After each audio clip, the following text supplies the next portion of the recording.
Teman-teman pasti pernah bikin video yang salah pengambilan angle ya, yang seharusnya itu landscape diambil secara portrait seperti ini. Cara mengatasinya, teman-teman pada saat bikin project baru, kemudian masukkan video yang tadi yang sudah teman-teman bikin ya secara portrait, masukkan dulu. Kemudian karena rasionya itu kalau untuk video panjang itu 16:9, maka kita jadikan dulu 16:9 dulu di rasionya.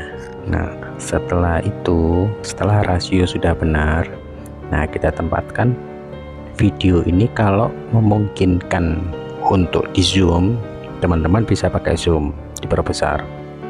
Kalau tidak memungkinkan, teman-teman bisa memakai background kanvas. Di pojok sebelah kanan itu ada pilihan kanvas, itu kalau teman-teman klik, kemudian nanti ada pilihan pergantian warna, latar belakang, dan kabur.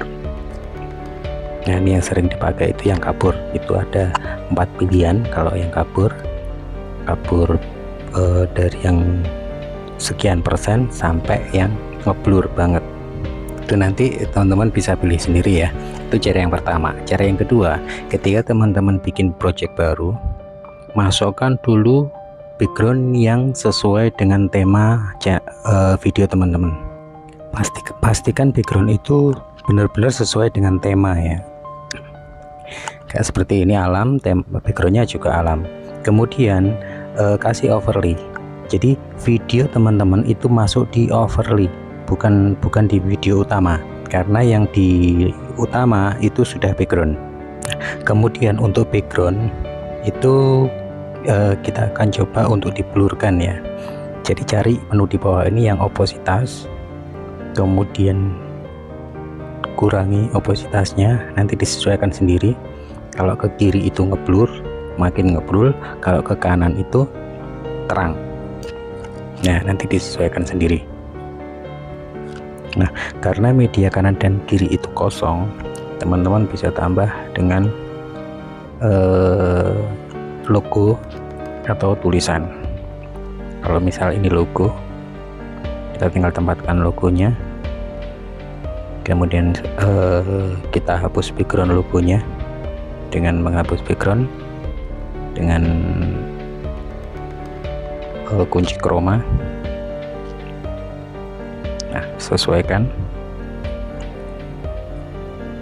Nah tapi ini teman-teman bebas ya, bisa pakai logo channel atau bisa pakai tag atau apapun yang teman-teman pengen,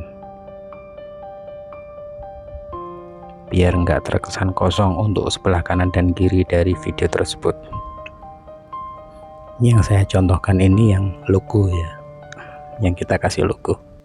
Namun bila teman-teman nggak ada logo, bisa dikasih ornamen apapun ya, bisa like atau subscribe atau tanda lonceng atau apapun, atau logo share bisa. Kemudian sebelum di save, teman-teman jangan lupa dibisukan sebelah kiri itu, baru nanti teman-teman bisa pakai musik yang direkomendasikan dari pihak YouTube yang di download sebelumnya. Nanti untuk download lagunya saya bikinkan di tutorial selanjutnya. Semoga ini bermanfaat dan jangan lupa supportnya.